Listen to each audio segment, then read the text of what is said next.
to make you a presenter because I'm nice like that. So not only do I have a track meet tonight, but it's a senior night, which I get. That means I'm going to be there even longer. I don't even know what the temperature is right now. Is it cold outside? It's not supposed to get really warm today. 50s, I think. 50s. Can I do this directly from OneDrive?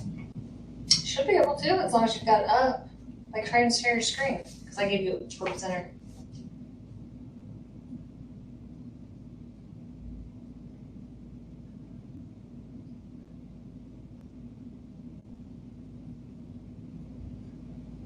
Is that it? The second one on the...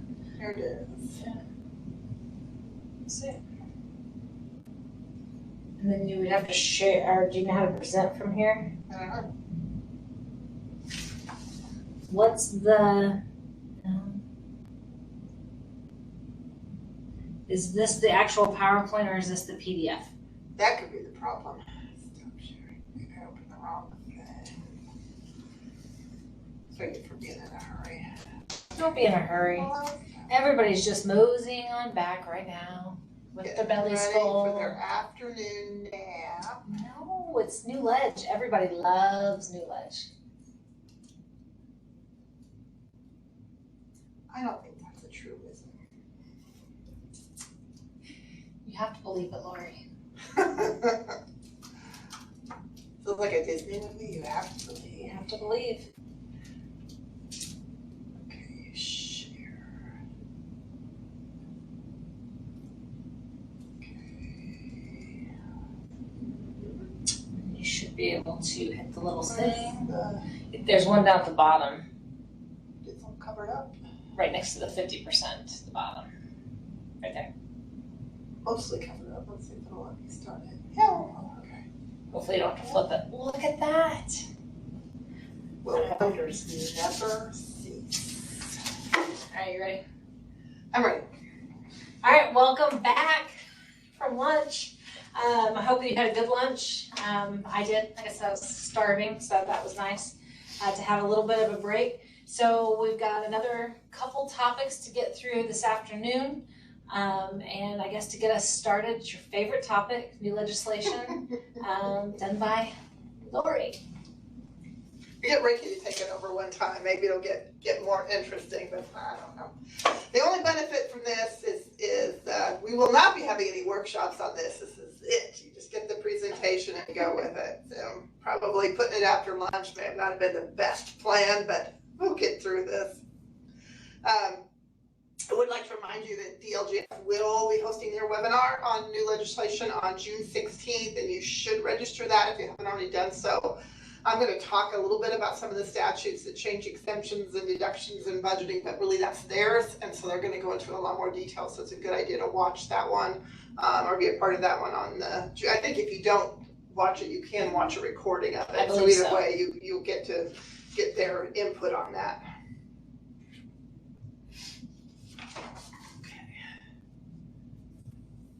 Okay, this is the budget year. So 1001 is always the budget bill, and a budget year. And we're not going to talk about the budget. I'm sure you're big sigh of relief there. But there's always other things that get kind of stuck in at the end of that. And there were a few things that I wanted to point out from that so that you're aware of that. One of the changes is a kind of reporting thing, just so it's kind of in your radar for the future. The Department of Revenue is now going to be required to provide more information to local units to counties regarding the collection and remittance of the local income tax. They're still going to keep the trust accounts for each county, and they'll be based on the annual returns filed by and for county taxpayers. Any undistributed amounts so accounted for shall be held in reserve, so you're still going to have your particular county's trust account. But information on the number of filers by filing categories and amounts collected will be provided starting, I think, in 2023.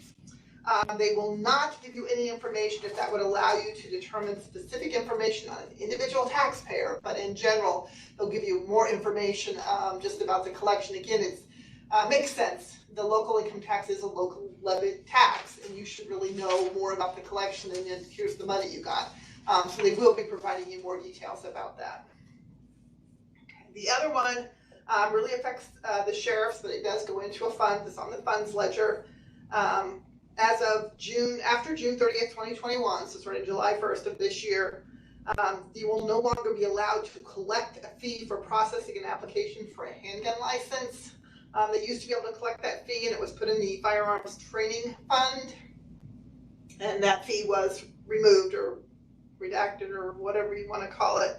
So that fund will no longer be receiving any receipts or funding. It can continue to be used for the purchase of firearms, firearm-related equipment, and body armor until it's exhausted, but unless another revenue source is established for this fund, it's going to become dormant at some point or the law changes back again. But just so you know, they're going to stop being able to collect that fee, so you're not going to be seeing that after July 1st.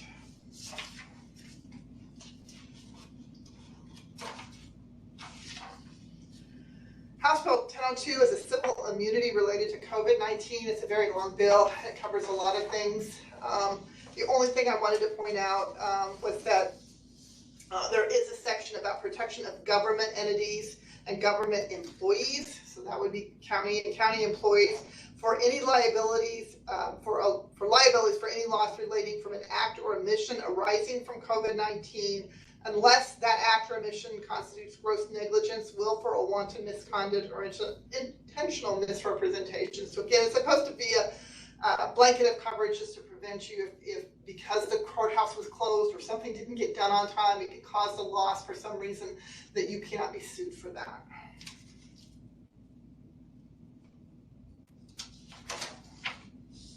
Okay, this is an interesting one. House Bill 1030 on the removal of a county elected officer. This is effective July 1st of this year. It started out a lot different than it ended up, and I think it's still a little problematic, but the way it ended up is better than how it actually started out.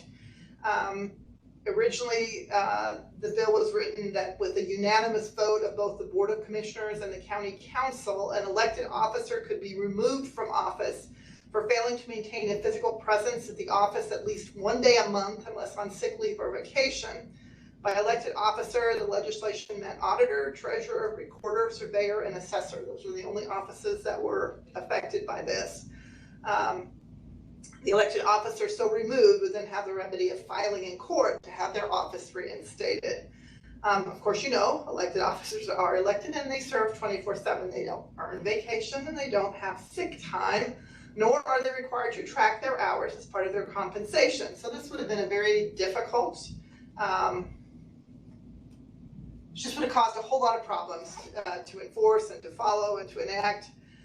So the final version is still for the same elected officers, but now the commissioners and the council would have to file in court and have the court decide. It still requires a public hearing by both boards before the action is filed with the court. If the elected official fails to be physically present in the county officer's office, like a tongue twister, during irregular office hours for a reasonable amount of time each month, and then the governing boards can follow this statute to file with court to have them removed. It does not define a reasonable amount of time.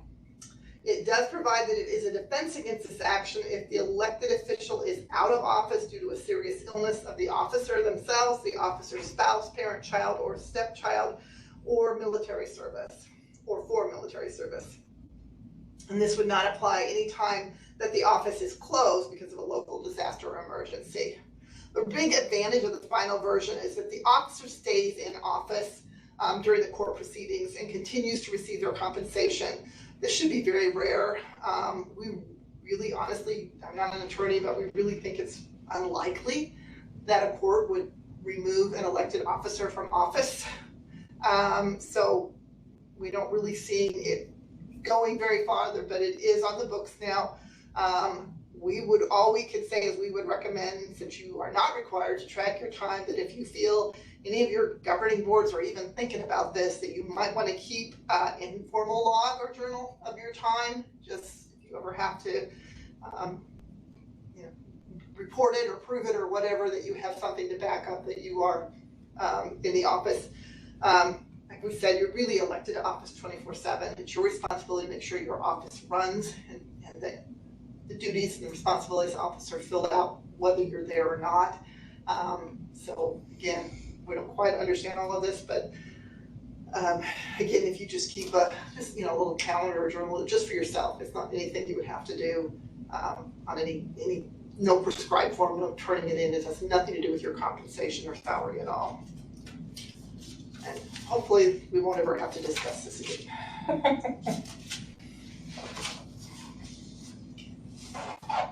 House Bill 1056 on recording requirements. This bill really affected the recorder's office. It corrects a requirement from last year, so you might have been involved in that, where last year's legislation required that both an acknowledgement and a proof were required when they were recording a document. It caused all sorts of controversy and problems. Has a lot of issues, and so this bill actually corrects that going forward. So it now states that for an instrument to record it, it must have one of the following, either the acknowledgement or the proof, and it does define what an acknowledgement is. So it does give a little more clarification on that, and hopefully it will take care of those issues.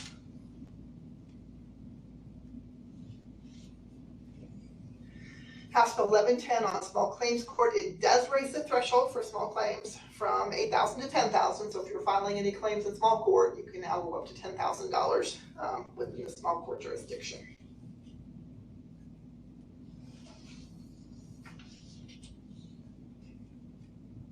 House Bill 1166 is on property tax assessment appeals. This is really on assessment more, but you guys are one part of the whole assessment and billing process, so you need to be aware of it. What this bill provides is that an assessment on a taxpayer's residential real property or commercial property that has an assessed value of $3 million or less is increased for a tax year for any reason other than by application of that annual adjustment factor, and the taxpayer appeals the increased assessment to the County Property Tax Board of Appeals, the PTBOA, or the Indiana Board of Tax Review, and prevails. They win the appeal. The assessing official then cannot increase the assessed value on the residential real property or commercial property until the first of the next 4 years cyclical assessment for any reason other than application of the annual adjustment factor. The bill does provide, however, during this period, the taxpayer may not appeal an increased assessment unless the taxpayer believes the increased assessment is arbitrary and capricious and not made consistent with the annual adjustment factor. So I'm not sure how often this happens.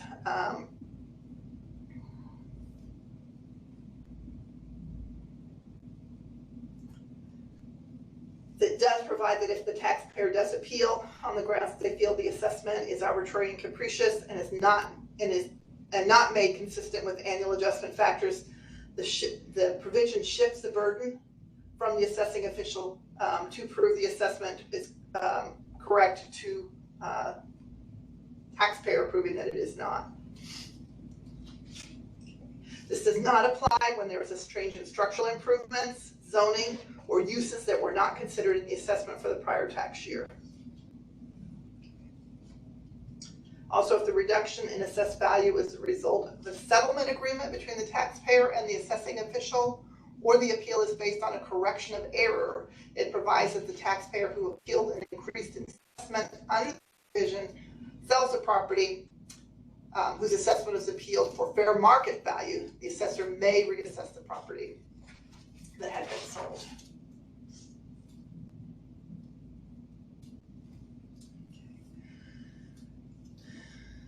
This bill 1169 requires a political subdivision, so for counties to report any cybersecurity incident to the state office of IoT, our state's IT department, without unreasonable delay and not later than 2 business days after discovery, in a format as prescribed by the Chief Information Officer. A cybersecurity incident may consist of one or more of the following: ransomware, the business email compromise, vulnerability exploitation, zero-day exploitation, distributed denial of service, website defacement, and other sophisticated attacks.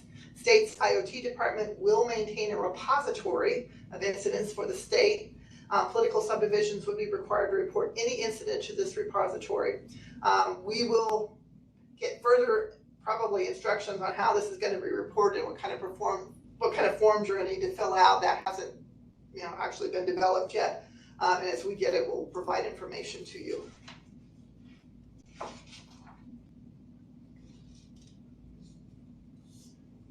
House Bill 1191, fairly long bill on utilities, but one section of it I wanted to point out, just because you guys usually get stuck with all of the county issues. It does amend the home rule statute, and it does add another area that that the county would not have the authority of home rule in complying with energy related things. And so I mean it's as it states on here, unless you are complying with building or fire safety, you do not have the power to require that a particular component design or type of material be used, prohibit the use of particular component design or type of material, or require that a building be retrofitted with a particular component design or type of material, or prohibit the sale, installation, or use of a natural gas powered home heating equipment, home appliances, or outdoor heating appliances, torches, lamps, or other decorative features, or outdoor grills and stoves.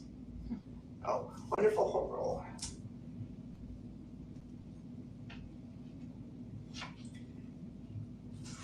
House Bill 1231 on lien removal fees. This really affects the recorders and what they can collect, but it also affects political subdivisions when they're disposing of property.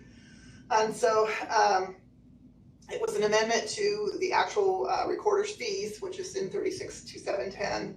It's effective July 1st.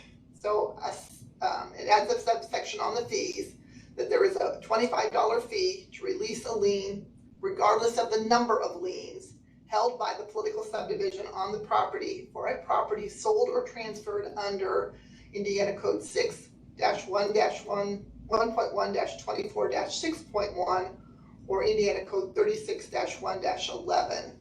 Okay, 6-1.1-24-6.1 is the subsection that refers to the public sale by the county executive of the certificates of sale of property for property that did not sell a tax sale. So the commissioners are selling their tax sale certificates. Those properties, the lien can be released, even if there are several liens on it, those liens can be released with a $125 fee.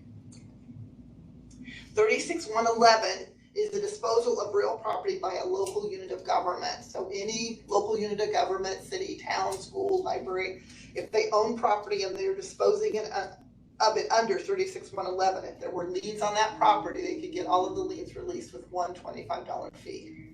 Okay. If the county contains a consolidated city and has established a housing trust fund or adopted an ordinance authorizing the $10 fee, that $10 fee may still be charged in addition to the $25 fee. I do have a couple questions. Okay. Well, one kind of goes back a little bit to the House Bill 1030. Why was the clerk left off the elected officials? That could be removed. We don't know. We don't really understand this bill. I am assuming, if I had to assume, that the clerk is too closely tied to the courts and they didn't want to get involved with judges. And so the clerk, I think they just didn't want to mess with that. And the sheriff? And the sheriff's not included, and council and commissioners are not, and coroners are not. We don't know. They picked these. Yeah, I don't know. Somebody else asked, are the recording fees going to increase? No. Okay. There were no changes in the fees other than it's the $25 fee has always been a $25 fee, but they used to be able to charge it for every single lien. So if there were 3 liens, they could charge a $75 fee to release all 3. Now, in these two situations, they can only charge the $25 fee once. But the fee itself is still the same. That makes sense. Makes sense. All right. This is giving me a headache. I guess New Ledge does that. Okay. It's so fun though. Yes, it is. House Bill 1255 on probate and property matters. The probate part, we're not even going to go there. I think I kind of glanced through it, but I didn't read it in all that detail. But the end part, the property matters, does have a lot to deal with recording and transfer of property. It also contains language that all county recorders must accept electronic documents for recording and electronic fees by 7/1/22. So by the end of this year, by the next summer, 7/1/22.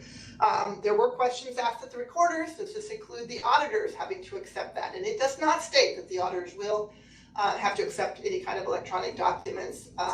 But just so you know, the question was brought up, and so it may be brought up again.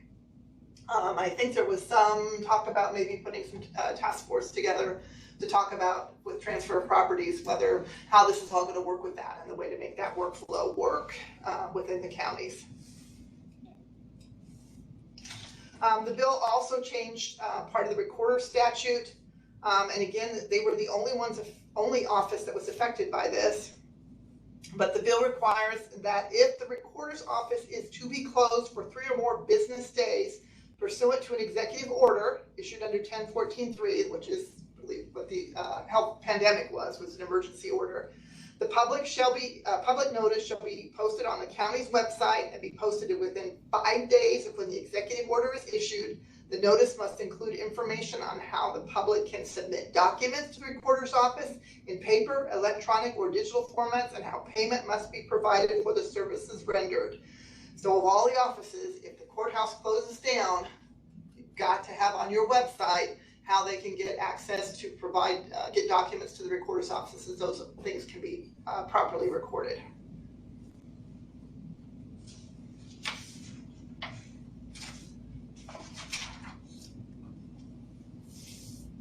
$1271 is the DLGF bill. Like as in years past, it's a fairly long bill. And again, I strongly encourage you to watch that, participate in that webinar in June, or watch it afterwards if you can't make it to the actual webinar. But I did want to touch on a few things. The ability to sell bonds under a negotiated sell as opposed to an open bidding is extended from 2021 to 2023. So instead of ending in 2021, it's now extended for 2 more years, and it now includes counties. Prior to this bill, only a consolidated city, second-class city, or a school corp within a consolidated city or second-class city could utilize negotiated sale of bonds, but now it's open to all the public subdivisions. So counties, townships, cities, towns, and school corporations may use a negotiated sale. It's just another tool in your arsenal on financing. This one is real important. The fee that you charge for filing a sales disclosure fee is increased from $10 to $20 effective July 1st, 2021. So it's going to go up starting July 1st. When you do a sales disclosure form, the fee you charge is going to now be $20 starting July 1st. 50% of it still goes to the state, 50% of it you still keep locally, but it's $20 instead of $10.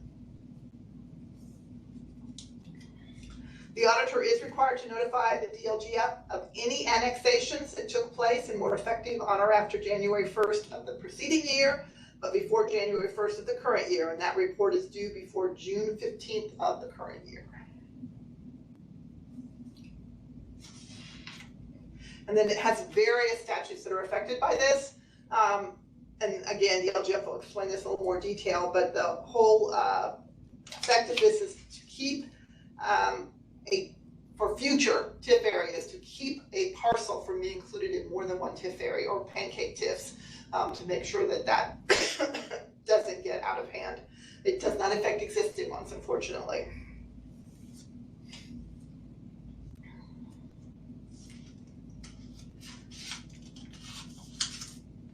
Indiana Code 6.1-20-3.6 is the petition process for a referendum or public question where you put the question on the ballot. This bill now requires the auditor to calculate the estimated percentage of the property tax increase on homestead and business property, and that estimate will be included in the public question on the ballot, so the taxpayers are informed of an estimated increase if they vote for that. DLGF is going to prescribe the method for calculating this and give you the information on that. I just wanted you to be aware that that was out there. This bill does add language to the statute for commercial vehicle excise tax and financial institution tax, that these funds may be used for any legal purpose. I think we always do that, but it just actually puts it in the statute that they can be used for any legal purpose now. The fee for a marriage license increases, the local fee for a marriage license increases to, somebody changes this. The fee for a marriage license increases to $15, and that fee is remitted to the state. The local fee for the marriage certificate is raised to $10. Of that $10, $2 is going to be deposited to the clerk's record perpetuation fund, and $8 will be deposited in the general fund. So locally, you're going to get $10 per marriage certificate. $2 is going to go in perpetuation. They'll put that on, hopefully they'll put that on their report of collections, but $2 is going to the perpetuation fund and $8 into the general fund. I have a question about sales disclosure fees. Okay, the assessor is currently collecting $25 per sales disclosure to enter them into the sales disclosure program. Is this legal? Because the auditor's office is turning around and collecting the $10, soon to be $20 per sales disclosure. I don't know what authority they're doing the $25 fee, if there's some sort of local, or there's no statute on that. So there have to be some authority to collect that, and whether that authority is legal or not, I don't know. We'd have to see more details about it. But that's not what we're talking about. And the $10 that's now $20 is statutory. The statute says that. There's nothing in that statute that says the assessor can charge a fee to put it in their system. So I'm not sure where that's coming from. I've not heard of that before. Okay. So if you wanted to send us an email, or if you could get, if there was an ordinance or something supporting nice too. that would help. Maybe. Okay, sorry. It's okay. You can always stump us, obviously.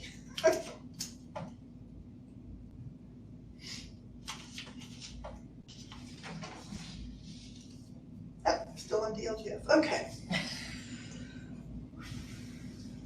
Okay, this is a new one for rainy day, so it's going to affect your budgeting overall. This is a change to the rainy day statute, which is in 36-1-8-5.1. And after December 31st, 2020, so starting with this year, anything in 2021, before January 1st, 2025, so anything through the end of December 31st, 2024, you can transfer 15% of your political subdivisions or the county's annual budget to the rainy day instead of the 10% that's been in statute up to this point. However, after January 1st, 2025, it's going to revert back to 10% unless they change the statute again. But at least for 2021, 22, 23, and 24, those 4 years, you can put up to 15% of your annual budget into the rainy day fund to save it. They did do some changes. There is now the petition for the public hearing if you're a request for a public hearing on budget, tax rate, or tax levy, and the taxpayers need to have 25 taxpayers sign a petition for that. That goes through DLGF, and I'm sure they'll explain that better. And if you are going to receive bond proceeds, so you're going to issue a bond, and it takes some time to put all of that together, but if you know you're going to receive a bond, you need to include the appropriation in your budget, not use additional appropriations. And remember, with bond proceeds, that's the one thing that you can go from year to year. Once you appropriate it, you can encumber or roll that forward until the project is done, but they don't want you using additional appropriation. So if you know you're going for a bond, put it in your next year's budget, okay? Not to say that if you don't, they won't accept the additional appropriation, but if you can remember, go ahead and put it in. Okay. House Bill 1285 is really on B&B, so it again has a lot of information in there that we're not going to go over. The one thing I wanted to point out is a change in reporting. The wheel tax and excise surtax are to be remitted to the county not more than 21 days after collection, starting in January 1st, 2022. Currently, it's sent to you the 10th day of the month following the month in which it was actually collected. Now it's 21 days after the collection date, so it's going to be staggered, but you're probably going to get it more get more payments. And when the rate is changed, they will continue to use the prior rate for the registration in that first year of change. So if you're budgeting forward, just know that new rate is not going to kick in until after that first year.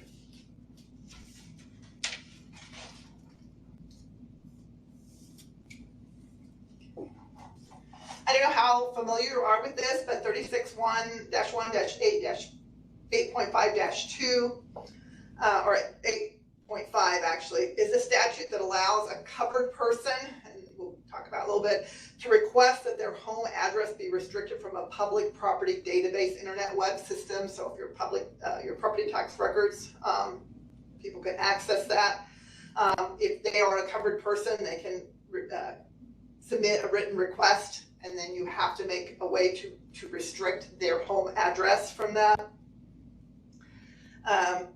This bill adds, every year I think we've added, but this bill also adds to the list of covered persons who could make the request a current or former probation officer and a current or former corrections officer. Currently, the list includes judges, law enforcement officers, victims of domestic violence, public officials, surviving spouse of a law enforcement officer killed in the line of duty, or an employee or of the Department of Child Services. So it adds 2 more to that, just so you are aware of that.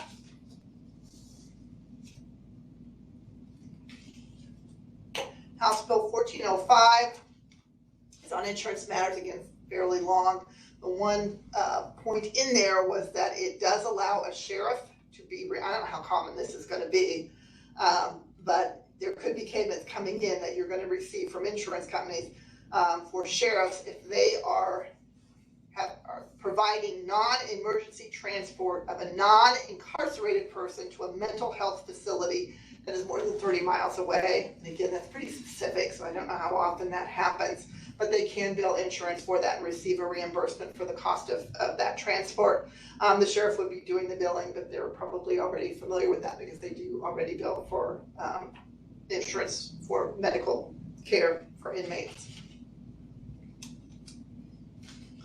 When this is received, it would go into whatever funds the sheriff office, so if it's the general fund or public safety or whatever funds the sheriff department. This doesn't affect all of the counties. I just wanted you to be aware of, because it seems to be every year there's some changes in this. If for a county that has sold a significant asset or is going to sell a significant asset, such as a hospital, which seems to be the most common, and they've placed the proceeds from that sale into a not-for-profit foundation, it does provide for a formal spending policy as part of the investment policy, and that's at 5%. There are additional provisions for the county to transfer back excess money the county receives from this new rate. So if you don't want to keep all of the money that's coming to you, you can send it back and put it back in the community foundation. Interest that exceeds the 5% spend rate would become part of the principal.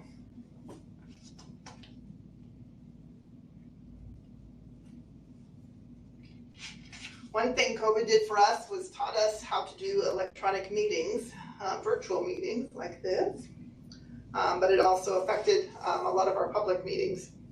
So House Bill 1437 allows those electronic meetings, and in some cases electronic signatures, to continue, but it has specific provisions for that. Okay. This is not the whole meeting being electronic. But this is allowing some members to participate electronically. First, the county must establish a written policy to establish procedures for attendance, so you're going to have a written policy in place. The county has to have technology that allows simultaneous communication between members and the public. So if somebody is participating electronically, the public has to be able to see them and communicate with them, and they have to be able to see and communicate with the public. So you have to have technology that allows that in order for this to work. Okay. 50% of the members must be physically present. You can't just have laptops looking at laptops. Somebody's got to be in the room. If the statute is followed and a member is participating electronically, they can be counted as part of the quorum, and they can participate in the final action taken by the governing board for any action that's taken during that meeting, as long as they can be seen and heard. Okay. And if there's a requirement for a signature, an electronic signature can have the same force and effect as a manual signature would in some cases, and it sets that out.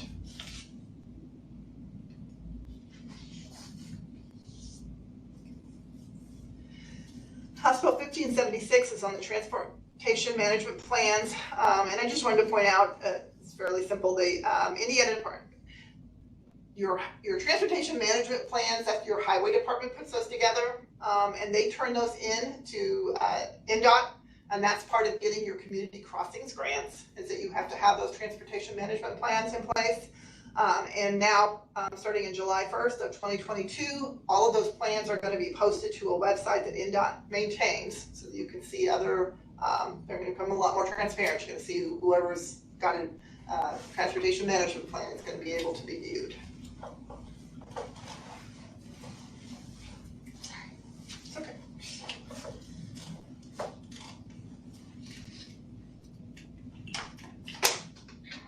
Talk too much. Okay, tax sales. There was some change in the statute on tax sales. So this is in 6-1.1-24. Now prohibits a person who is delinquent in the payment of personal property tax or subject to a personal property tax judgment from bidding on or purchasing a tract of land in a tax sale. If that person is not eligible and that person forms a business entity, joins with another to form a business entity, joined a business entity as a proprietor, incorporator, partner, shareholder, director, employee, or member, or becomes an agency, employee, or anyway, the list goes on. If they're involved, they're not allowed to purchase, bid or purchase on a property tax. And that business entity that they're part of is not allowed to as well. They are required to acknowledge that providing false information relating to a prohibited bid or purchase is perjury. There is a new section that's going to govern the forfeiture of the tax sale purchase made by an eligible bidder. And that is the 5.7, that is effective July 1st, 2021. There's a lot of details in there about how that forfeitures are going to work. It does require a county treasurer, except for a county containing a consolidated city, to pay all taxes and assessments that accrue on a tract of real estate through the time the record owner is divested of title from the tax surplus for that tract of land. Okay, so it does give the county treasurer the ability to pay accrued taxes and assessments on that land from the tax sale surplus. And then there's a lot of details in the forfeiture itself and what the treasurer has to do. There's documents that need to be recorded on that to show that it was forfeited, and there are requirements of what to do with that forfeited tax sale amount. And they do have to give that money up, so the county does keep that. Okay, so under 6-1.1-24-7, the auditor no longer needs a court order to pay property tax from the tax sale surplus.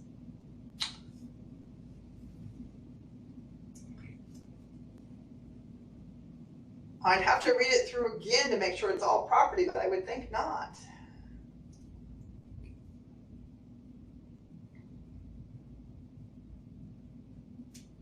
Oh, for real property in which a tax sale certificate is sold. Are we talking about all tax sales or just the tax sale certificate? These still have little bubbles, so I know that. We'll write it. Tax sale certificate. Yeah. Okay. Yeah. For tax sale certificates, the treasurer can go ahead and pay those property taxes that have accrued out of the tax sale surplus.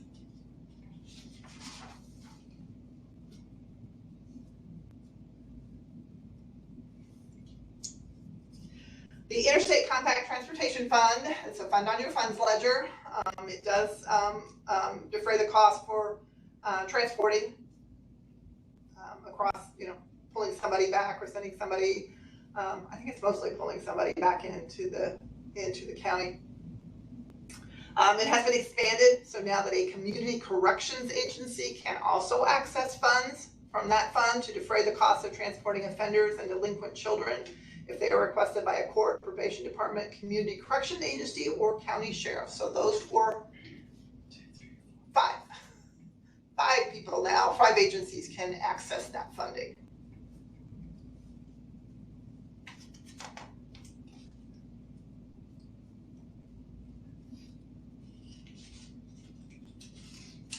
Senate Bill 195 is a proof of mailing date. This is for mail that has metered postage.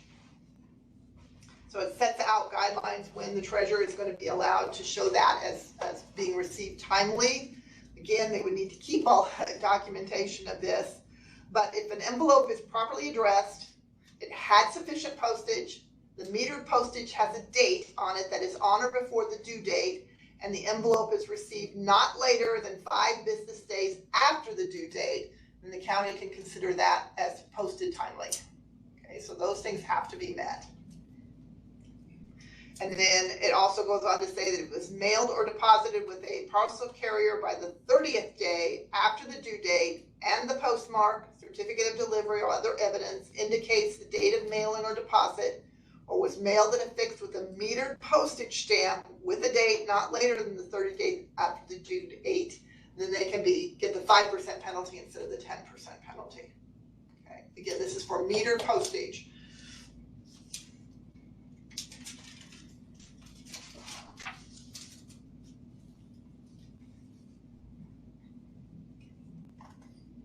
A while back, I can't remember what year it was now.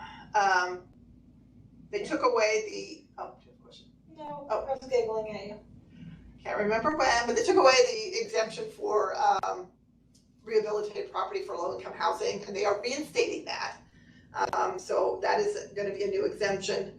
And as a part of that, if a property is receiving a tax exemption for improvements on real estate that are constructed, rehabilitated, or acquired for the purpose of providing low-income housing, payments in lieu of taxes or pilots may be required from the property owners claiming this exemption.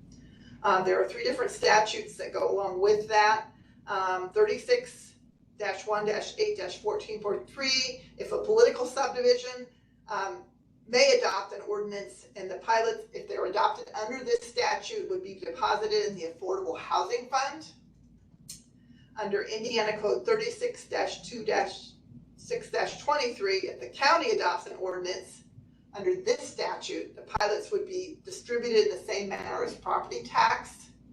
And then there's Indiana Code 36-3-2-12 for a consolidated city if they're going to require pilots or payments in lieu of taxes. Okay, so this just tells you where to find that information and the change in that.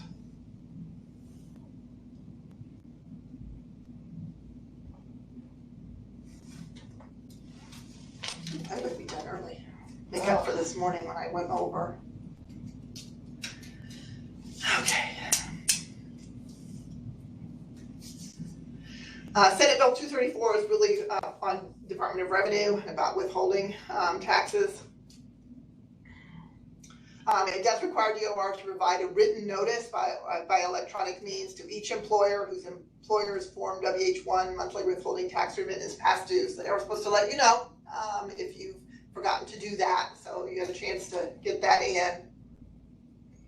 It also adds quite a bit of language about payroll service providers, and I know a lot of you have been going to that, and these are payroll service providers in general, so this is even for private businesses. But if you are working with a payroll service provider, they are supposed to annually register with the Department of Revenue beginning January 1st, 2022. Every payroll service provider is to register.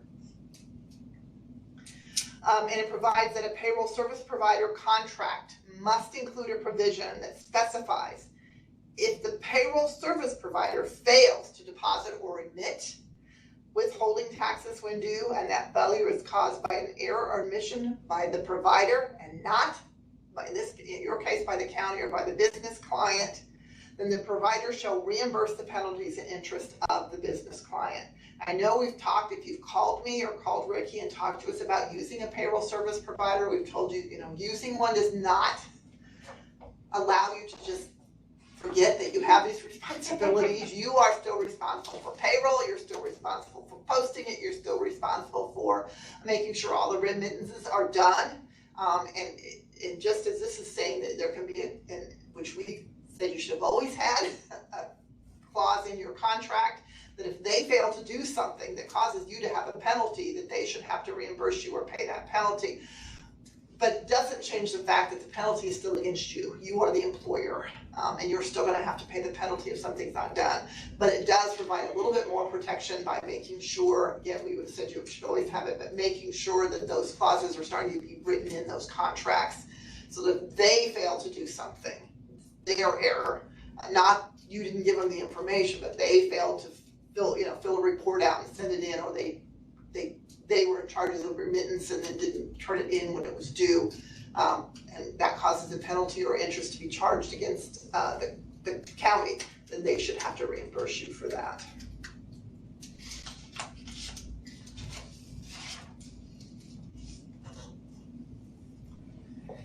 I'm going to try to explain this as best I can. It's going to get confusing, and I know we're going to get calls on this. But this bill, 3332, allows the second required publication of a notice to be made on the county's website if the first publication was properly made in the newspaper as required. So in 531, you're actually have the information. You have to put the notice in the paper, how many papers have to get it, how soon it has to be in, all of that. None of that changed. You are still required to do that. But if the event that you are required to publish requires 2 publications, this now allows you to do the second publication on your website instead of in the newspaper. You can still do it in the newspaper, but you can do it on the website. Okay.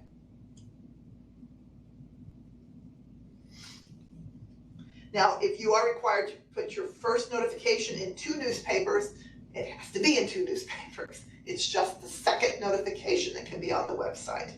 Okay, so you do it 1 week and 2 weeks later you do the second. It's that second notification that can be on the website.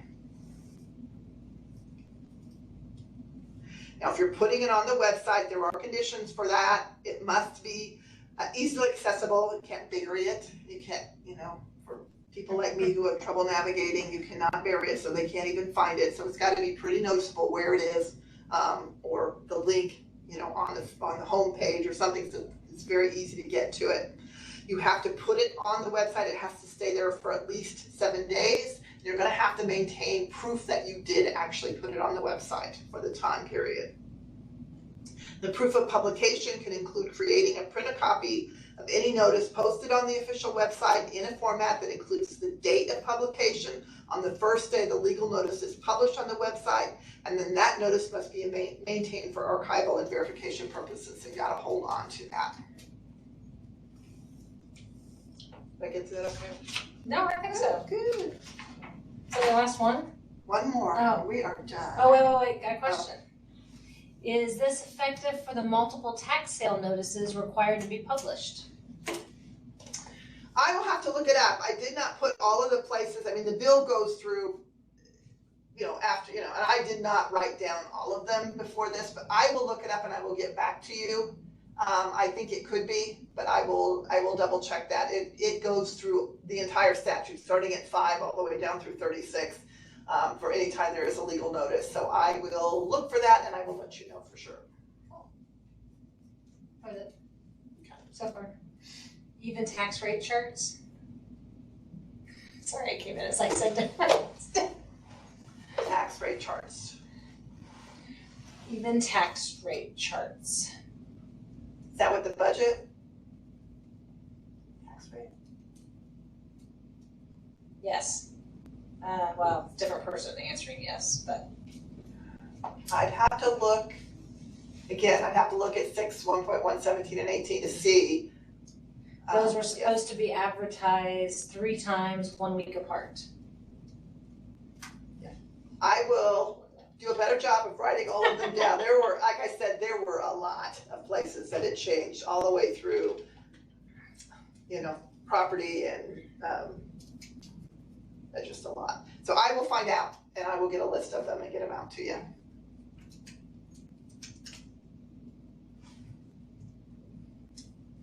But the best way to find out after July 1st is go to that particular statute and look, because they changed it everywhere in the statute that it was changed.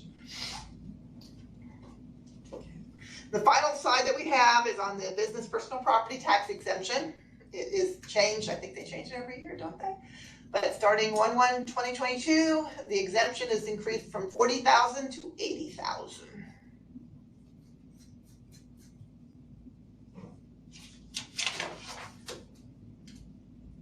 And that is all I have for you, unless there are any other questions we can deal with. I don't know, are there any questions? Give you guys a second.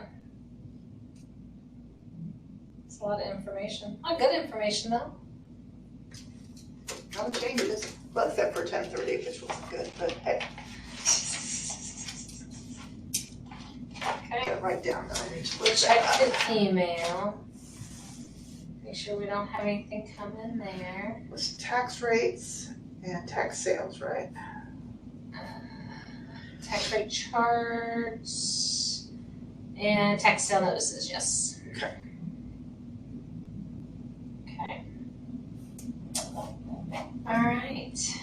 Well, we might get out of here early today, guys. I know that you'll be very devastated and upset about that Never fact. forgive us. But sometimes it happens. Oh, we got a good session. Thank you. They liked that one. Okay. Well, we got one more to go.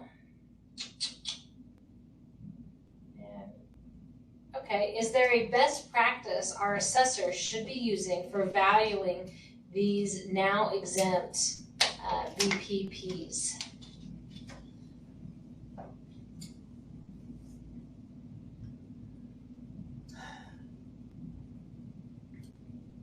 I don't know. Honestly, I have no clue. Well, they do, I mean, they fill a return.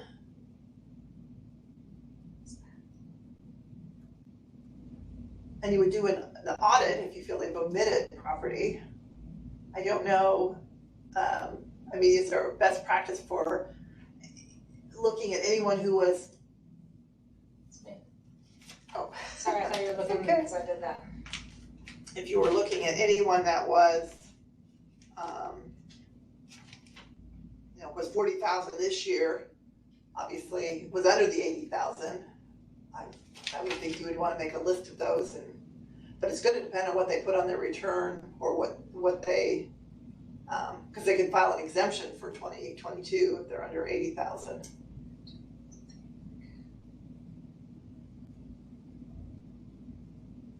I don't see anything else.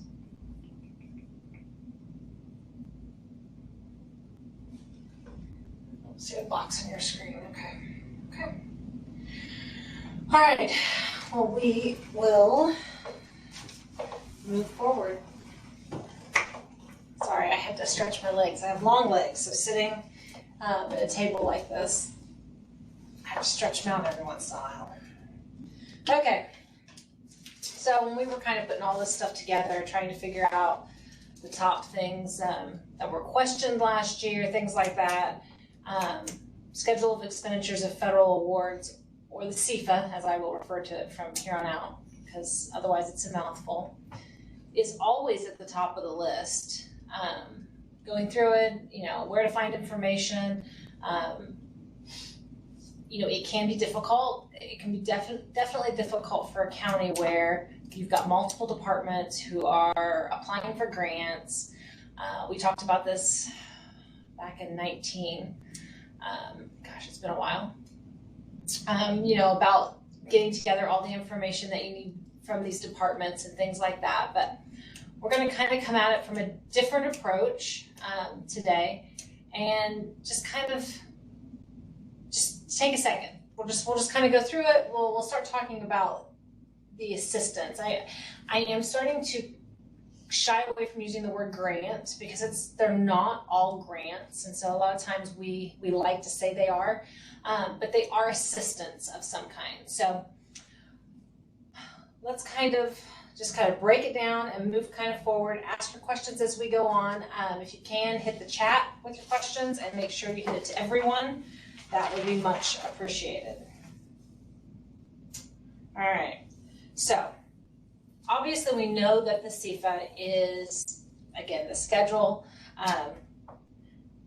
schedule of expenditures of federal awards. So we know that this is what we typically call our grant schedule. This is what it's in Gateway. This is how you upload, all of that stuff. So, but what really is, a federal award? I mean, really, what is it? It's really federal assistance that a non-federal entity receives directly from the federal agency or pass-through entity. And again, as you see, they use the word assistance, okay, here. So the non-federal entity, that's going to be you as a county. It's not federal, it's a local unit, a local entity, okay? So city or town, county, township, a school, those are non-federal entities. When we talk about a pass-through entity, this is the entity that receives the money directly from the federal agency, okay? And then they move that money through to you as the county or another non-federal entity, okay? And as you do that, then you carry out whatever the objectives are of that assistance. So most of the time for counties, your pass-through entity, most of the time, not always, it's never a 100% thing, but most of the time, this is the state. You get a lot of assistance from the state. So when we talk about federal assistance from the state, is it all federal? No. There's two different types of assistance that you're going to get from the state of Indiana. You could possibly get the federal assistance that they're passing through to you. They got it from the federal agency, and now they're passing it on. Or you can get state assistance, okay? If you look at all the money that comes in for all of that stuff, so you get, your MVH money that's coming in, that's state assistance, okay? That's money that was collected here at the state is now passing it on to you. We can even go into some grants. So let's do community corrections in a sense. That is a state assistance, okay? Your community crossings grant, that would be state assistance. But when you turn in the reimbursement claims for your 4D, that is federal money that's passed through the state to you. Okay, another example might be your highway planning and construction, depending on how that one is exactly structured. But again, it passes through from the state to you. So you kind of need to determine, when you're looking at your money coming in from the state, what's the original source of the money? Did it originate at the feds? Because if it did, that level at one of those federal agencies, then that's where questions may need to start coming. But if it's community corrections, you're going to get that. So you know that that is just state assistance. So those state assistants are different than the federal. All right, so how do we identify federal assistance? If you are getting federal assistance from the state, they must provide these things. Okay, they must provide you with a federal award identification. They must identify the CFDA number and name, the amount of the federal funds that are obligated, and the federal award date. Most of the times these come on the grant agreement that you actually get, not the application. A lot of times, I know I've been out, I get handed a copy of the application. Well, the application is applying for the grant. It's what comes after being accepted, that agreement that you enter into, that you're going to spend this money according to the compliance requirements that are associated, okay, with that particular CFDA number, okay? So look for those things. Sometimes that, you can also look on like the ACH that comes in. Sometimes there's more identification on that as well, if some of it is missing from the actual grant agreement. But most of the time, it's within that grant agreement. So we need to try and get a copy of that, especially if you have a department who's applying for a grant and they get the approval and that's coming through, because really those grants need to be approved by the commissioners.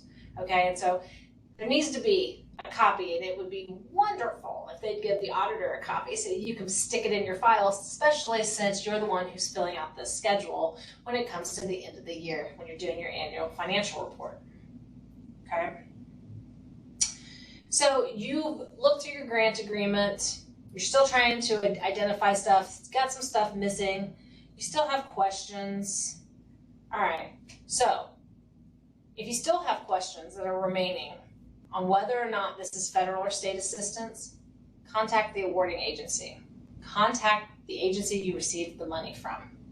Ask them directly, okay? They are going to know for sure what this money is, all right? They're also who need to be contacted if you have questions about the requirements of the actual award that you've been given, how to spend that, what's allowable, those kinds of things. That is, the awarding agency is your main contact. So that's who you're going to contact if any questions were to come up. Okay. What about the Justice's Partners Addictions Response? I think I need more information on that. I don't know what the Justice Partners Addiction Response is. Is that the name of a grant? Is it a grant? Is it a group? I mean, I don't know what it is. Can you give me just a tad bit more information? She said it's a grant. Okay, so what about the grant? Are you wanting to know if it's federal or not?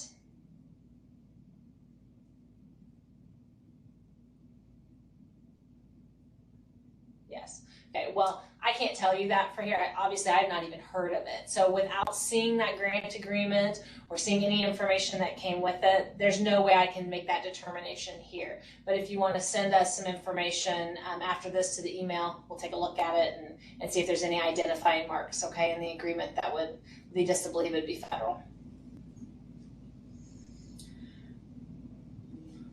Okay. All right, so why is it important to know the difference between a state assistance and a federal assistance? Well, mainly, federal assistance is required to be reported on the CFA. You do not report state assistance on the CFA. It's only for the federal, okay? The CFA is then what we use to make the determination if an audit is required, okay? So these audits are referred to as single audits. You'll hear us, it's actually had several names over the years, but it is currently single audit. This comes into play when the entity has $750,000 or more dollars of federal assistance that they have expended during the year. Okay, so we take those schedules. They are, people who look at them here, not Lori and I in particular. We don't get to decide.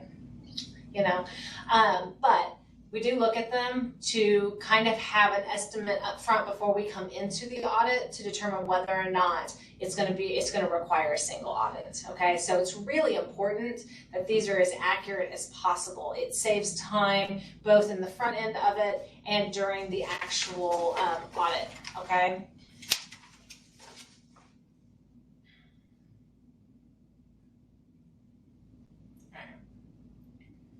So when you are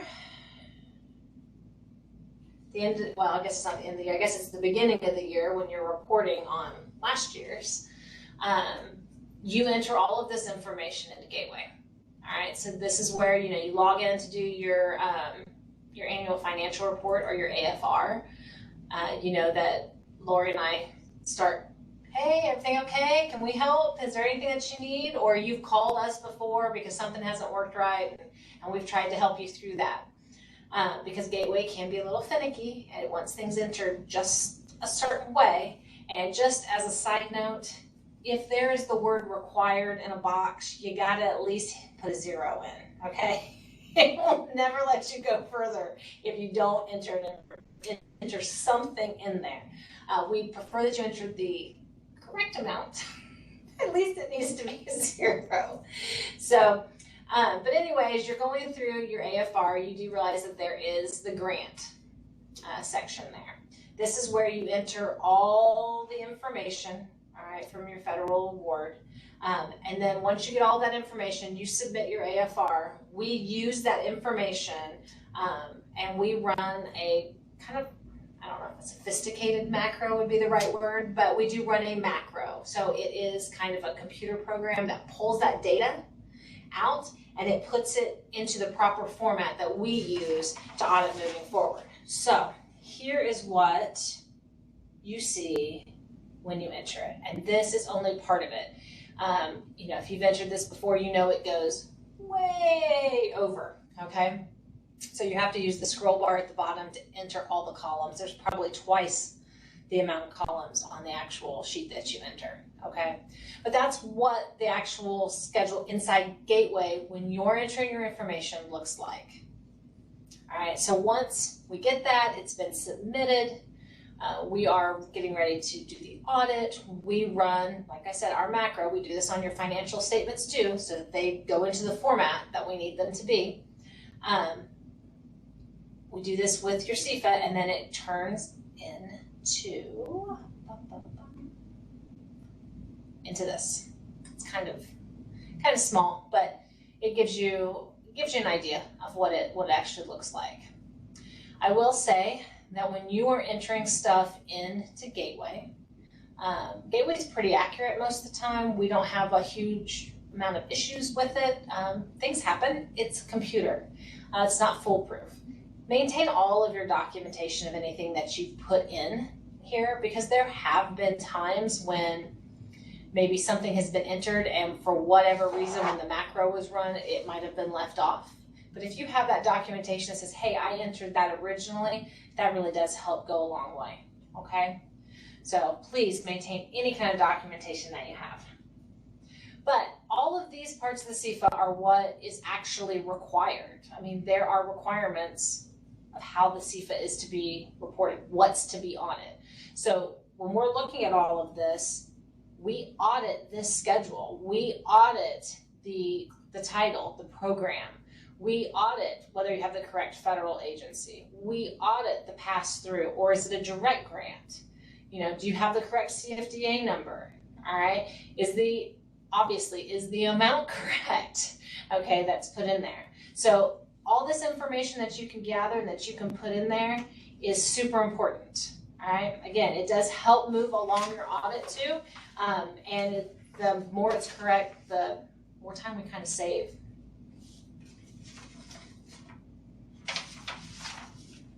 Okay,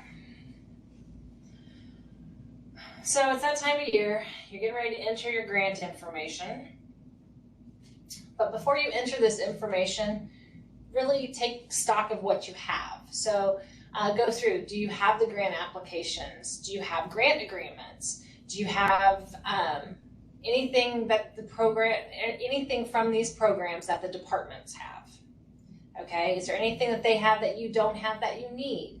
It's kind of one of those things that you need to kind of take stock of. I see something. I have a question. When we enter disbursements into the CFA, do we enter only the amount of federal monies dispersed or all monies dispersed, including state and local, for that particular grant? We're getting there. Let's just wait a second. But the answer is just federal dollars, but we are going to get there. Okay, so, but if you don't have all this information before you start filling it out, you may want to, like, let's say you know that you have the money, you see the ACHs that come in, but that is all you can find and you need additional information. You may need to reach out to the grantor agency and just have a conversation with them to be able to get that information that you need. Maybe they could send you a copy of the grant agreement. I mean, there's all kinds of information, but we would suggest doing this on the front end before you start entering, so that you're not like entering and then you got to stop, then you got to remember to go back in so that you enter the correct information, that kind of thing. And again, I understand it can be difficult when you're not the one applying for the grant, if you've got another department. So work with your departments, let them know, you know, what you're trying to do. And I know it's easier said than done, but just keep at it. And then hopefully that will at least eliminate some of that. Okay.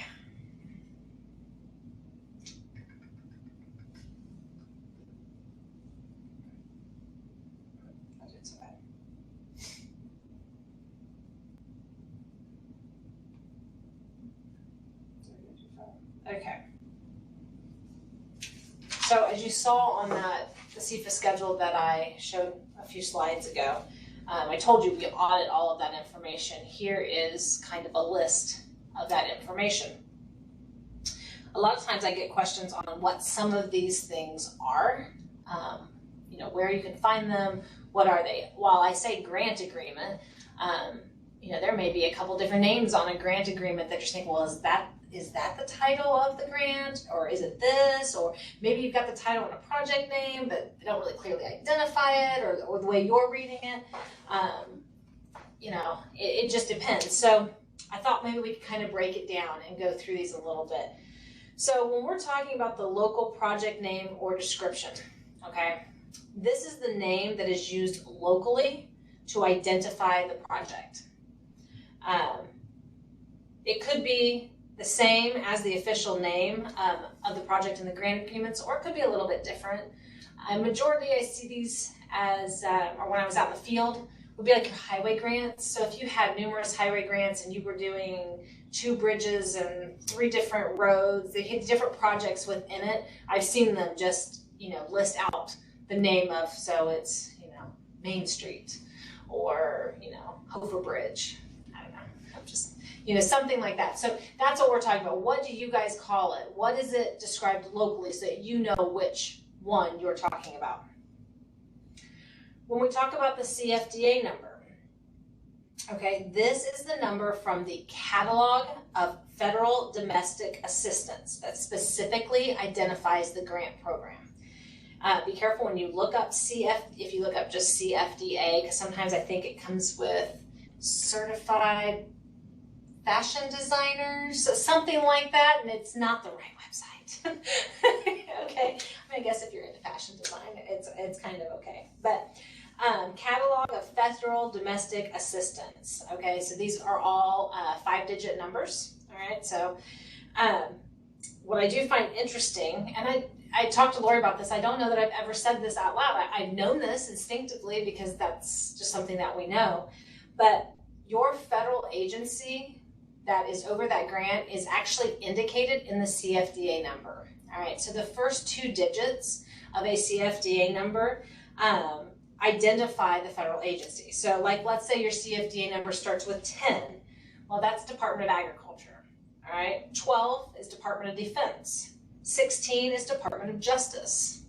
20 is Department of Transportation. 21 is Department of Treasury, and the list goes on and on. Okay, so it's just kind of an interesting thing to kind of know, especially if you are trying to figure out what the actual, or what federal agency that money has come through. So again, you do need to know the federal agency, but those, I guess, identifying numbers at the beginning of your CFDA do help with that. Okay, the federal program title and the project name. This is the official program title for which the grant was awarded.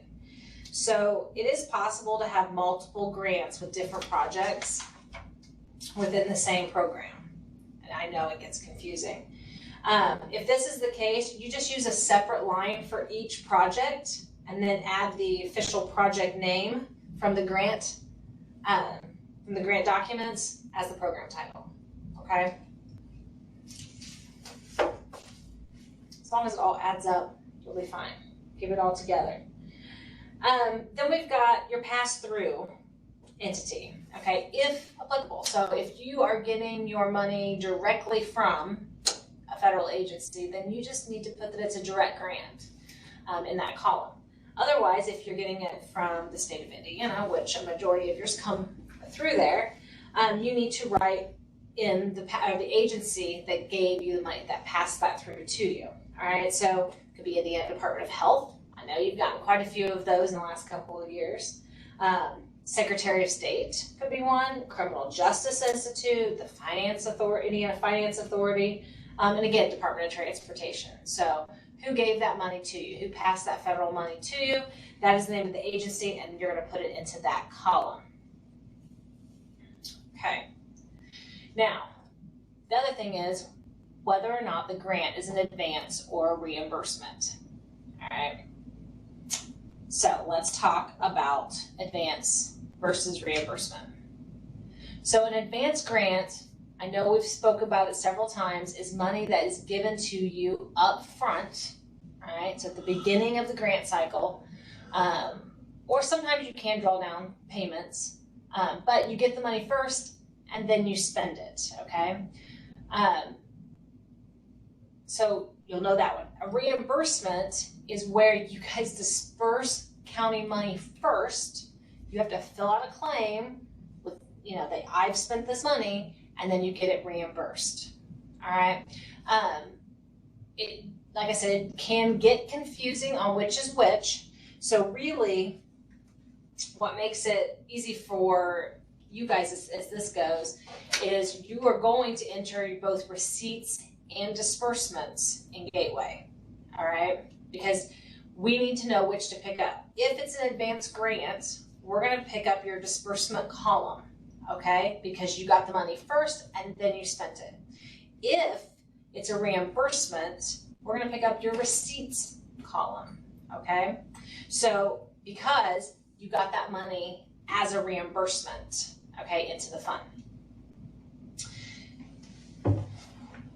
All right, so you need to know which one it is. In Gateway, you will select, it's a drop-down box, so you need to select advance or reimbursement, and it will automatically, when we run that macro, pick which one is receipts and which one is disbursements to show on your schedule of expenditures, okay? Now, you do not want to include any matching funds, all right? So only the federal assistance is to be reported. So if you've got, I know some of the highway grants have like, there's a federal portion, there's a state portion, and there's a local portion. Federal. Only the federal portion is going to be reported on the CFA, okay? So you need to know where that originally came from. All right, so make sure it should be on the highway ones. I know that those claims actually show the portions up in the top corner. Here's the federal amount, here's the state amount. So don't pick up any of the local when you're reporting on the CFA.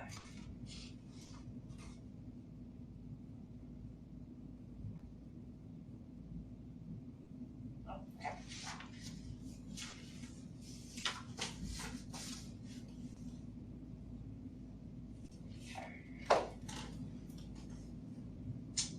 I need a drink.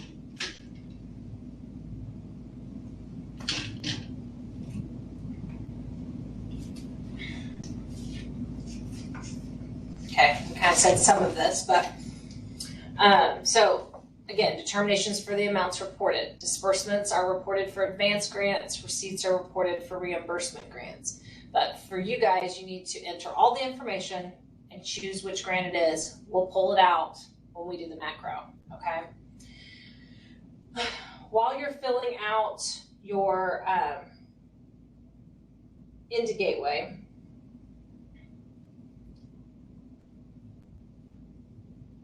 all right, there is also a place for the local fund number and name to be reported as well.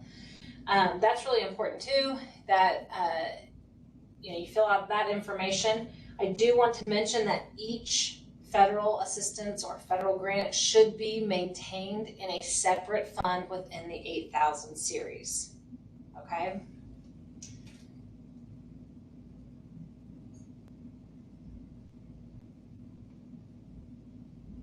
So you want to post all transactions to the grant fund. So, okay.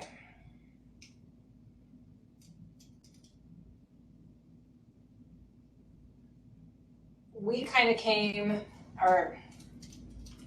so we prescribed the use of fund accounting to provide accountability for governmental activities and the financial status. But what this means is that individual funds are used to segregate financial activity based on sources and uses which help to promote transparency. So here recently it came to our attention, and we do have a bulletin article out on this, that there was federal assistance that was being commingled with tax levied funds when the uses are similar, if not the same. Well, this causes a huge problem when you're trying to go through and figure out what's federal money and what's tax levy money. So federal grants should be maintained in their own separate fund within the 8,000 series, okay, as prescribed by our chart of accounts that we went over earlier this morning. Again, it not only promotes transparency, but it does help you gather information that is required for the CFA. So again, it's separately identifying the source of that money when you have it separate, okay? You're seeing what's going in, you're seeing what is going out. It doesn't mean that it can't be used alongside, you know, a fund if you've got a similar project happening, which I think in this case, most of it we've seen were bridges. So, but it should not be commingled with tax levied money. Those should be in two separate funds, okay?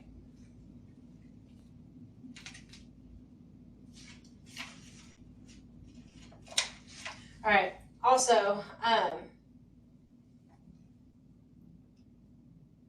you can do, we've talked about this before too, with a reimbursement grant, you're spending county money first.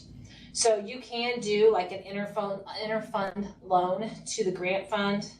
You post the reimbursements to the grant fund and then you repay the loan to the originating fund.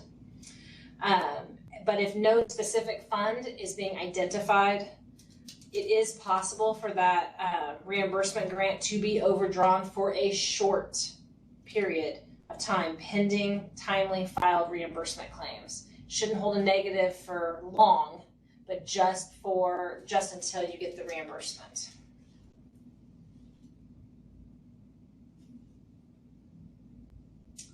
It's like, we need some like music or some like something lively in here. Huh? Ventilation. Right? For you? It really doesn't. All right. I'm really looking forward to seeing everybody, by the way. getting a little energy from you guys. Okay. Some additional information that's going to need to be reported on the CFA. We've talked about subrecipients in the past, all right, but these are required to be reported. All right. Subrecipients are where you get the grant, just like the state gets the grant and passes through to you. Maybe the county gets the grant and then they pass on to another entity. We've seen this done a lot of times with like sheriff, and if you've got a city nearby and they have a police department, sometimes it's a city, sometimes I've seen it be the county, just depends. They get one grant and then they share that with the other entity. Okay, I'll get that here. And so in that case, you have a subrecipient kind of relationship because you've passed money on to them. A question came in wanting to know, what do you consider a short period of time?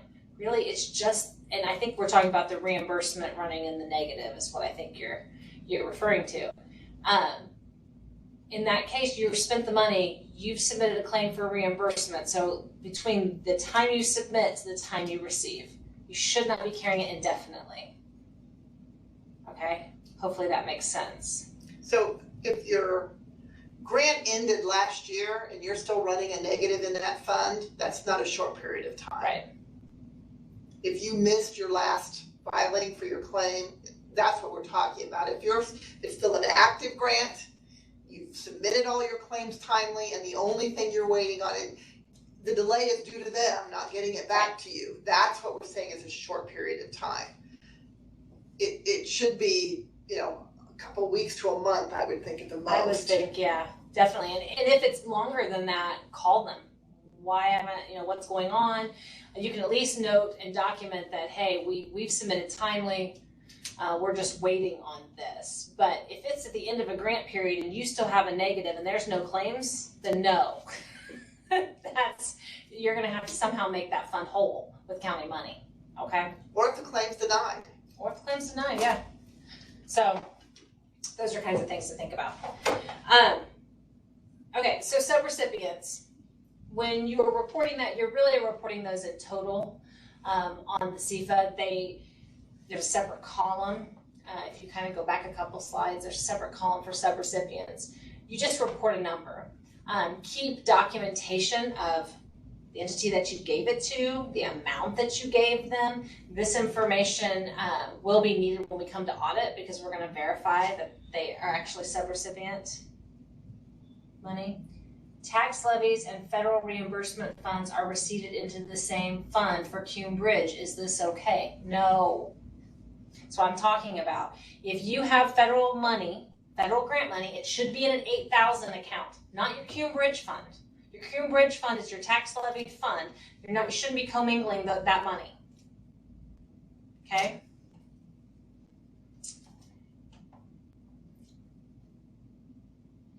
Oh, it's because it's going to host and presenter, and right now I'm presenter. That's why you don't. I'm not getting any of these. I think they don't like me. Must have been new ledge and turned them off. I don't know. I thought it was pretty riveting today. All right. I don't even know. I got a little bit longer to go here. Okay. No. You went too far. I did go too far. That's where I wanted to be. All right. So along with subrecipients, there are some additional information on federal assistance that is required to be reported if you have it. Okay. I think the biggest thing that came out of last year was non-cash assistance. There was a lot of PPE and other stuff that was given out as part of grants, or I think that there were some federal assistance. It was 2 CFDA numbers together. One was a lump sum of money for like the clinic, and then the other was this, masks and gloves and things like that. You needed to get information from that agency on whether or not that non-cash assistance is really non-cash assistance. Is it part of the grant? How do they value it? That kind of a thing. That's what we're talking about. Most of the time, up until this year, there's really not a lot of this that goes on. I know, schools would be a big one where they actually have non-cash assistance a lot, but counties don't necessarily have that as much, but be on the lookout for that. It's something that you were given in the place of cash, and whether or not that needs to be reported. So there's that. If you have any amounts of like loans outstanding, this again is something that doesn't happen very often. These are like federal loans or loan guarantees received or administered by non-federal entities. So you've got a grant where you were actually maybe giving some loans. I know that there are a few like old revolving loan funds that way back when, where they got some money and they were able to give that out to businesses and things like that. So that would be something like that it would be reported. Again, that's going to be few and far between, but you need to know about it.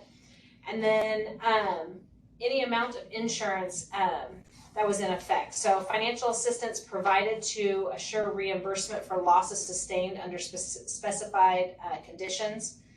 This is really, again, not something that many grants would require you to have insurance for that kind of thing.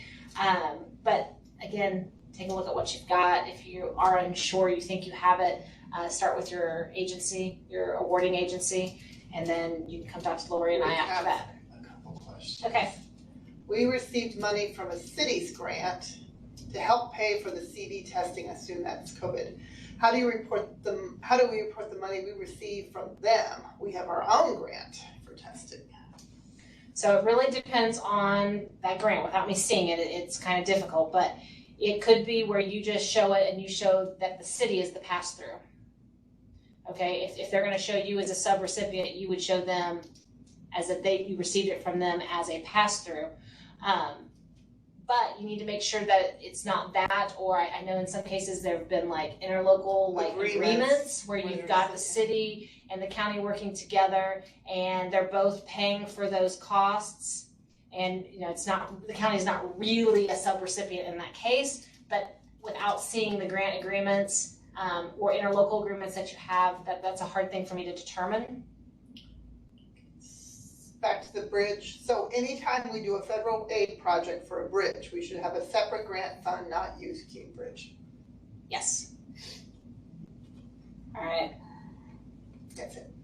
I do have another one, so hold on a minute. Let's see. I know they did. Okay, that was the one you just read. There's one in between. If we get federal money each year for the same thing, can we use the same fund year after year? I think this depends. Is your fund zeroed out at the end? Can you tell the difference between where the old grant starts and the new grant begins? Does it overlap? If it overlaps, no, I would use two separate so that you can distinguish which is which. But if it's something that 1231, you've zeroed that out, it's done, there's nothing more than, we don't have a problem if you want to use it and change the title of it to 2021. Hopefully that helps. Make sure I don't have anything else.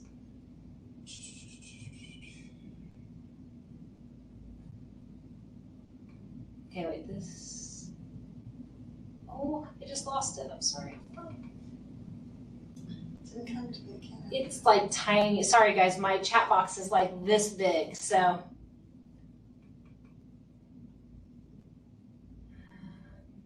That sales went up way too far. Some grant contract verbiage is difficult to determine whether it's an advance or reimbursement. What is the way to determine whether it is advance or reimbursement of the grant? Again, if you're receiving the money first before you're spending it, that would be an advance. If it's a reimbursement, you are filling out something to get that money. And attaching documentation that you spent money. I mean, it's not something to where they just send it, send it to you because they think you spent that money. Like, you have to actually claim it. Okay, if for whatever reason that's still confusing to you, then I would call them and ask them what they consider that grant and keep the documentation for it. Okay, I think that was up before one of the other questions. I just missed it. Okay, where can we find the Federal Award Agency ID listing? Federal Award Agency ID listing. Not real sure what we're talking about here. Well, it's going to say 10 is agriculture. I mean, if you're wanting that, I don't know that there's a specific one for that. I know, I can tell you that if you guys go to the Gateway User Guide, they have listed a ton of them inside the user guide under the grants section. I pulled a few of them out there. So that would be a start, but I don't know that there's, the only other way I could think of it is if you pulled the actual compliance supplement in the table of contents there, they're all listed in numerical order and by agency. So that would probably be the only other place I could think of that you could get it. But if I think of something else, I'll let you know. Okay. I like questions. Okay.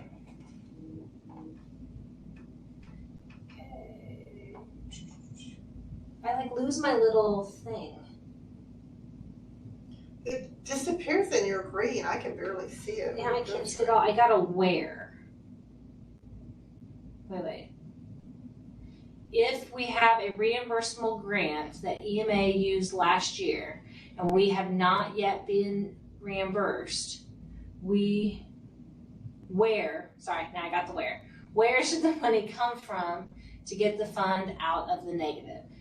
Okay, so if it hasn't been reimbursed yet, I'd be making some phone calls to determine if it's ever going to be reimbursed.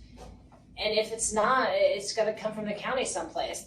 Is that county general? Is there another fund that you have associated with the costs that were paid? I mean, you'll have to kind of look.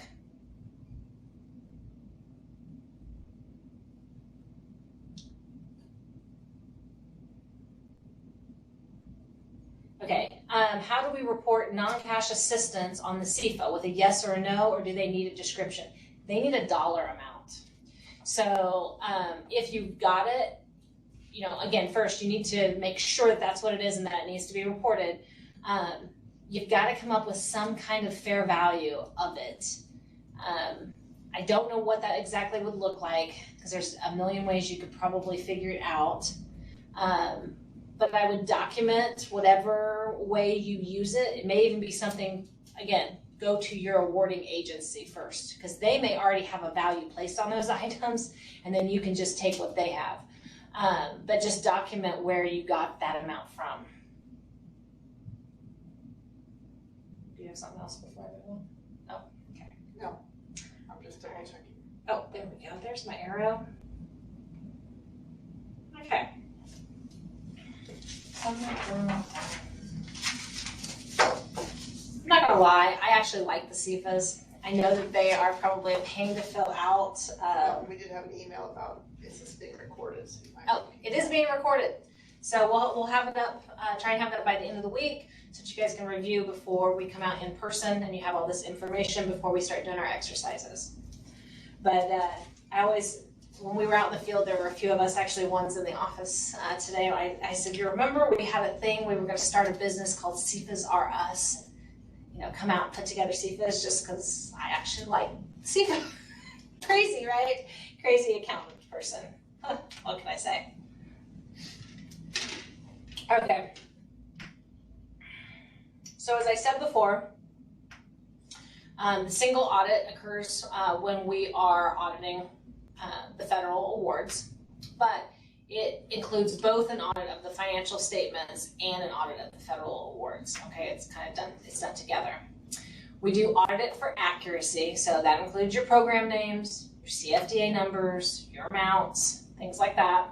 We also audit internal controls over the preparation of the CFA. So you need to make sure you document what procedures you have in place.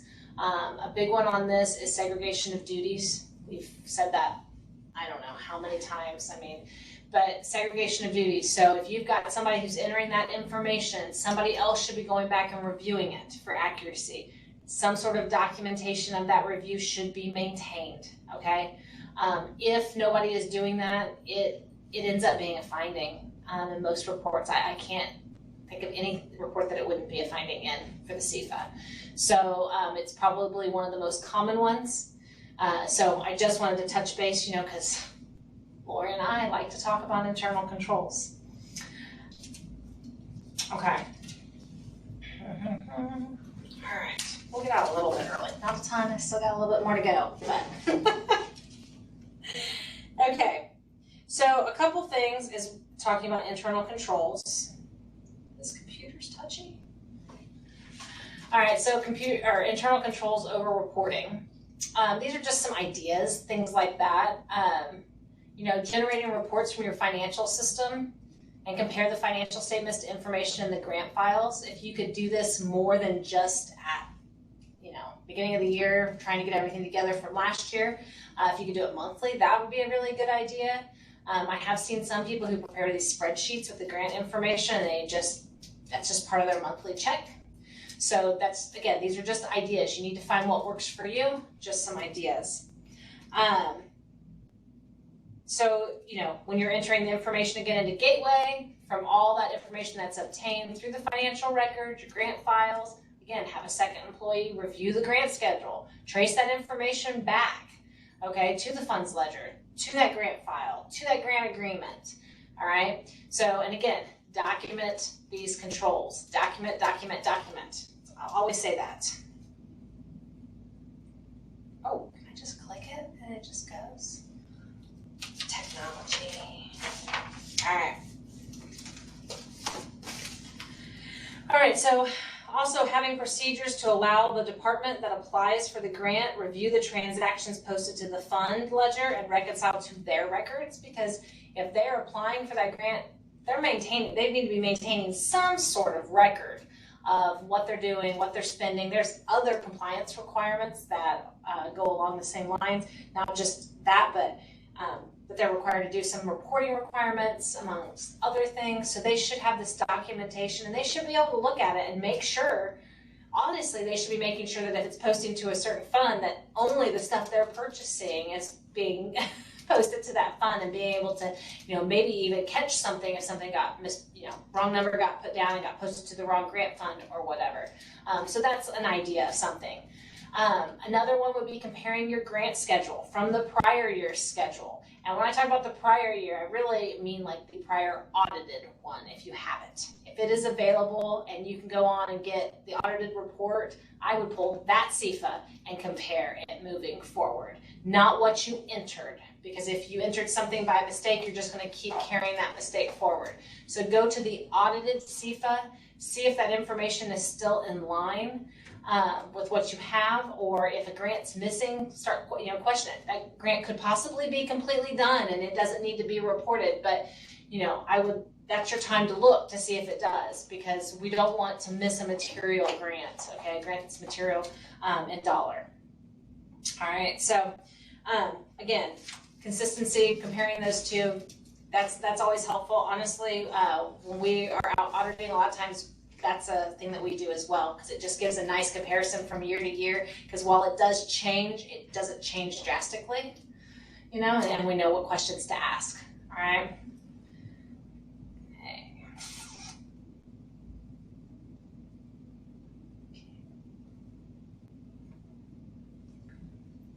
Touchpad's very sensitive and I don't like it. Okay, so documentation to be maintained. I've talked about this before.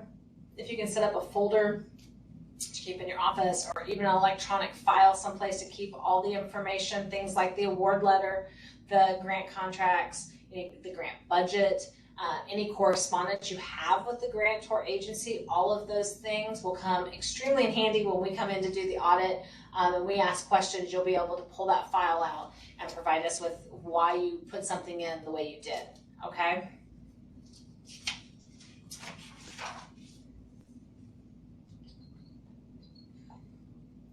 I didn't go through some of these other things because we're going to do some of this when we're on site, and I actually copied this from another presentation I had done, but I wanted it to be in here. So if you have the CFDA number but you can't figure out exactly what, let's say, the program title is, this is a great resource. If you go to this website, you can actually search by CFDA number.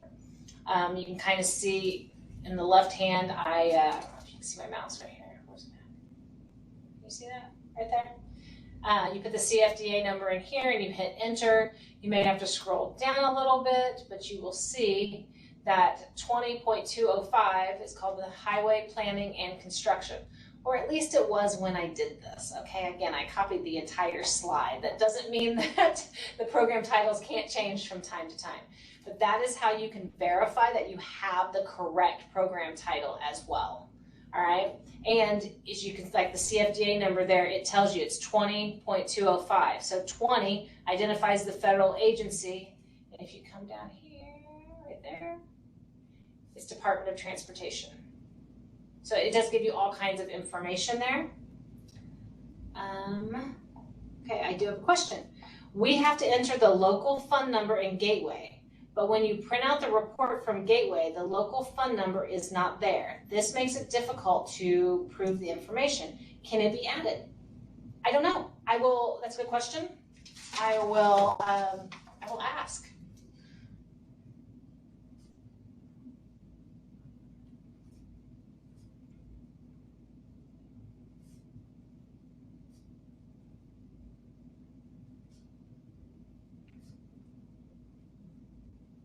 We'll see if I can get an answer for you before we come out to the in-person ones. But yeah, I mean, I would think if you could print it, it'd be nice if you could print all the columns and be able to see everything that you enter.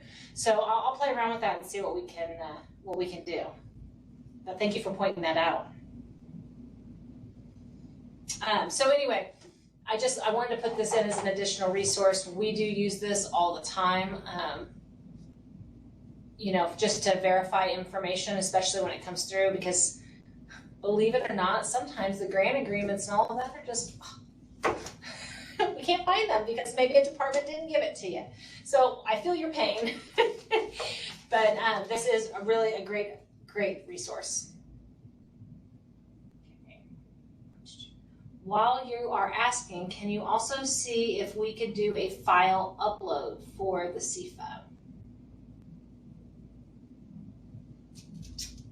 Don't know how that would work because not all the information that you are adding in Gateway would be included on your financial software.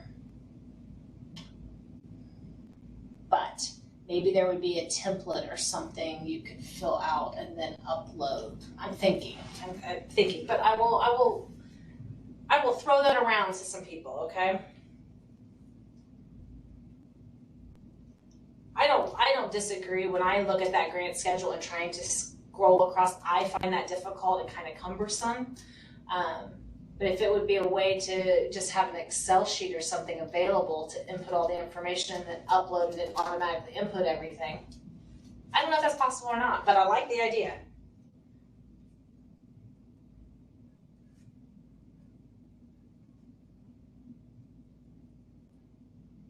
Okay. Template, yes. That would be wonderful. You guys are making me feel so good. Okay. I don't got a whole lot left. I think I've only got like 1 or 2 slides left, but. Okay. So this, I just kind of want to touch because this is a work in progress right now. We are, I don't know if you guys remember, we kind of, 2 years ago maybe, we broke out and we had a separate federal team and a financial team, and we were working around that, and we have kind of shifted back to the way we did it originally. So as of now, my understanding is, and again, it could change. If it does change, we will definitely let you know. But as of now, we're going to kind of go back. So instead of the federal team being there to, they always tried to be there together. I know that didn't always succeed, depending on which team was available and who was where. But the intention is to go back. So you'll have one team who will do both your financial and your federal audit. So it'll be conducted together just like it was in the past. And then instead of having the 2 separate reports, it'll be one report. It'll just be marked as federal or non-federal. If it's non-federal, it would include the federal portion. But that is kind of the way we are going. Again, we are in the early stages of kind of transitioning back. Just trying different things, trying to see what works for everybody. Okay. We lost all our federal people. Shh. Resources. Yeah, work with the We resources. did get some you have. resources that, organizational changes. It's fine. Okay. I think you guys had lots of great questions. I think for that, we're at a stop of this presentation. I do want you to know that I really tried to just cover topics of conversation here because I want to break it down and do some exercises, some things. What we're trying to do with this is every one of these presentations came out of what we saw as a need. So maybe at one point we were just getting flooded with questions on certain things. And so we are planning on making the exercises reflective of that so that we can, anything that we saw where people were really struggling with or having a question with or was just confusing, we're going to kind of walk you through those things so that you can ask us questions in real time. So, I wish we kind of been able to do this maybe even a little bit earlier from when you did your actual annual financial report for this case, because go back and think about when you were entering your grants, what stumbling blocks did you have? Bring those questions and things with you when you come out to the in-person meeting, okay? Those are the kinds of things we want to talk. It is going to be not a presentation. We will have the computer there. We're going to walk you through stuff, but we want it to be a conversation. That's the whole point of presenting here and then coming out to you guys, like the real world problems, those questions that you have that we can address then. We plan on putting, again, some stuff on the website. The goal is to have it there Friday, but it might be Monday at the latest, guys. It's Tuesday. We're working as fast as we can. But we will have it there before you go out to your quads. I know quads start Tuesday, right? A week from today? 19th. I don't even know what today is because it is today. Obviously, we're on top of it. We are so on top of it. Wednesday. Start Wednesday. Right? I don't even know. The 19th. Let's just go with the 19th. Whatever day that is, that's what we're going to go with. So you're going to come and we'll have everything available, on the website. So please print. We will print a few, but we're not going to have copies for everybody. that was really hard for us to carry and shift each location. We don't have a way to come back to Indy in between any of those to pick them up. Yeah, they're all back to back. So to help us and so that we don't have an aching back by the end of this, we're gonna make a handful of copies for each one, probably only maybe like 10 or so for each one, maybe even not that, to have as an extra in case somebody does forget. We will post like we did before. We'll post the answers, but if you want to take notes or to remind yourself, it's going to be easier to do it if you print these out and put your notes on those. That's right. I mean, if you have an iPad and you want to, look at it from there, or just a piece of paper, that's fine too. We'll make it work any way we can. But other than that, I'm hoping that you guys learned a little something today. I'm hoping that we sparked some questions, some things that, hey, I ran into this, I have these questions. The only one we're not going to retouch on is new ledge. So that was just fun for today and today only. We hope you enjoyed that. To clarify, only the auditor can attend the in-person meetings? Now, only one person from each county. Okay, so it's not, if the auditor can't make it and they want to assign a deputy to come in their stay, that's perfectly fine. We just have limited availability. Okay. Are the in-person meetings mandatory? They're state called meetings, so we would, we recommend that everybody come. As far as being mandatory and that we're going to, I don't know how we would really enforce that, but if you do not come, we will not be giving certifications for those hours. Okay. You see anything on your side? I don't have anything else. Okay. Where are we? Let's see. We got 10 minutes. We got 10 minutes, so you could sing, or dance, or I also want to ask, what do you guys think of our new room? We are currently setting this up to be the virtual webinar room for us. Before we were in a big conference room, and so we've kind of come to this room, which is kind of out in the corner. Our other room had glass doors and you could see people that came in, so we kind of like this, but I think it's going to work out well. So hopefully you guys can see us well, hear us well. If not, please let us know. And I guess if you don't have any other questions for us, not one single question, I guess we can let you go 9 minutes early. All right. When did you say the recordings will be up?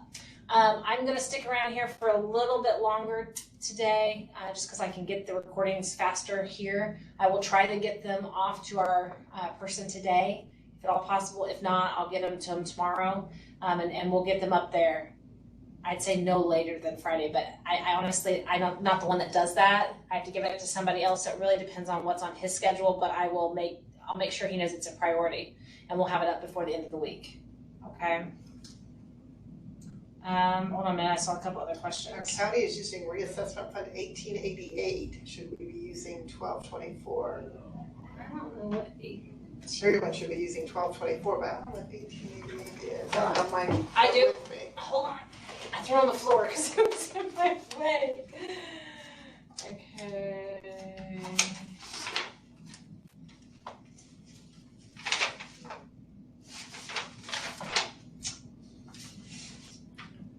I don't know what 1888 is. I don't even. What's easier on the other one? I know, that's why I was like, grab that one first. All right. I don't have an 1888, so I'm not sure what that is. Maybe one that you used before the chart of accounts, you just never changed it, but Never you should be changed it using over. the reassessment Yeah. fund. Okay. All right, guys. Oh, somebody said 1188. Well, 1188, I don't have that either. That falls between rainy day and recorder's record perpetuation, so not really sure. It might have been an old reassessment Yeah. fund that we got rid of before 2009 too, that just never got changed. Yep, that's true. She said it was, or somebody else said it was CUME reassessment 2017. Someone else, it was reassessment 2015. So, Room looks good, it sounded very good. yay! Well, thank you. All right, guys. Well, unless you have something else for me, we're going to let you go. We hope that you have a wonderful afternoon. We do look forward to seeing you guys In person. to get us started. And then in October, the plan is 100% in person. Everybody bring in their deputies. We're going to have a big old party. Oh, you're gonna have a big old That's party. right. All right, guys. See you later. Have a wonderful afternoon. Thank you. Thank you. Thank you. I do have a question.